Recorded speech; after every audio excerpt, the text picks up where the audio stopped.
Parliament میں وندے ماترم پر بحث کے پس منظر میں جمعیت علماء ہند کے صدر امیر الہند حضرت مولانا ارشد مدنی صاحب نے سخت رد عمل کا اظہار کرتے ہوئے کہا کہ ہمیں کسی کے وندے ماترم پڑھنے اور گانے پر اعتراض نہیں، مگر ہم یہ بات ایک بار پھر واضح کر دینا چاہتے ہیں کہ مسلمان ایک اللہ کی عبادت کرتا ہے اور اپنی اس عبادت میں کسی دوسرے کو شریک نہیں کر سکتا۔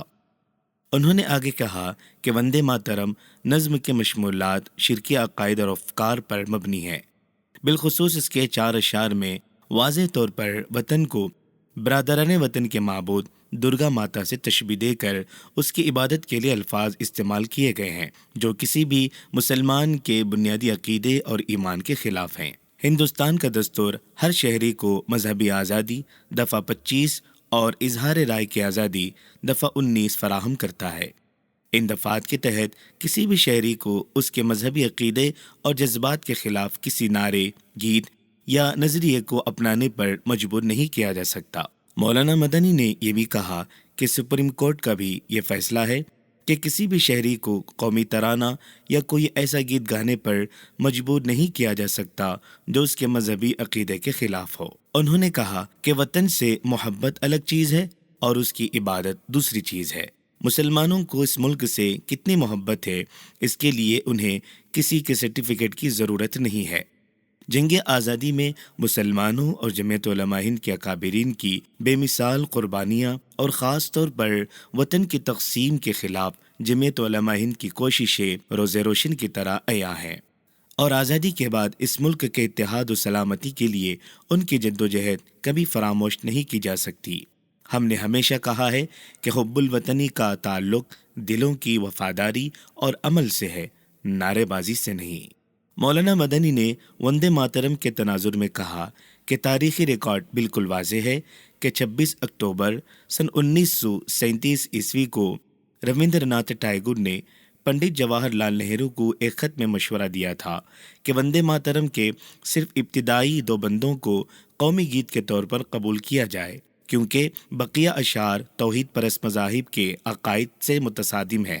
یہی بنیاد تھی جس پر کانگریس ورکنگ کمیٹی نے 29 اکتوبر سن 1937 عیسوی کو فیصلہ کیا کہ صرف 2 بندوں کو قومی گیت کے طور پر منظور کیا جائے۔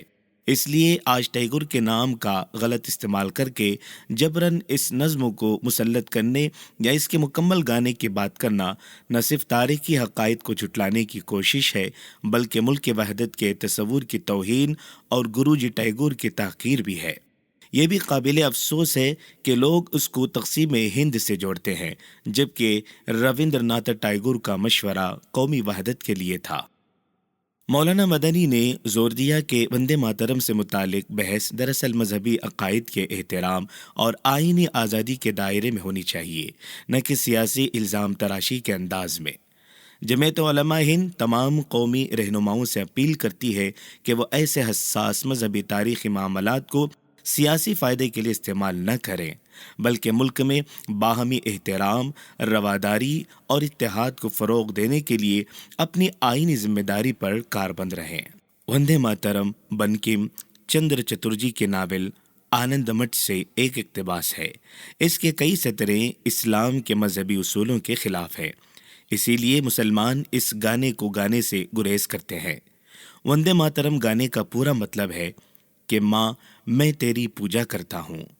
یہ صاف ظاہر کرتا ہے کہ یہ گانا ہندو دیوی ماتا درگا کی تعریف میں گایا گیا ہے، نہ کہ مادر وطن ہندوستان کے لیے۔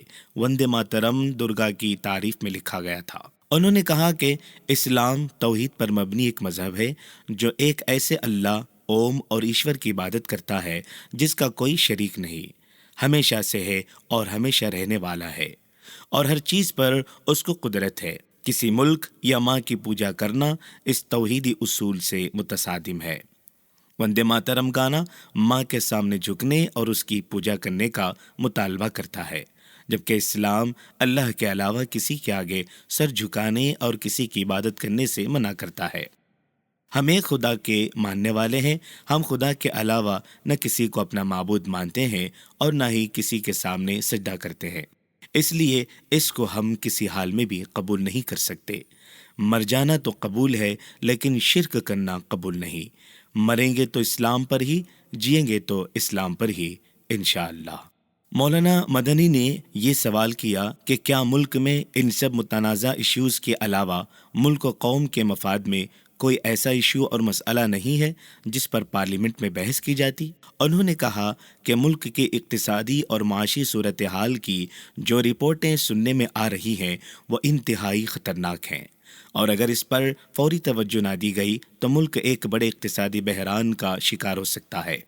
مگر افسوس اس پر کوئی بحث اس لیے نہیں ہوتی کہ اس طرح کی بحثوں سے نہ ووٹ ملتا ہے اور نہ ہی ملک میں فرقہ وارانہ صف بندی قائم ہو سکتی ہے، جو آج کل الیکشن جیتنے کا آزمودہ نسخہ بن رہی ہے۔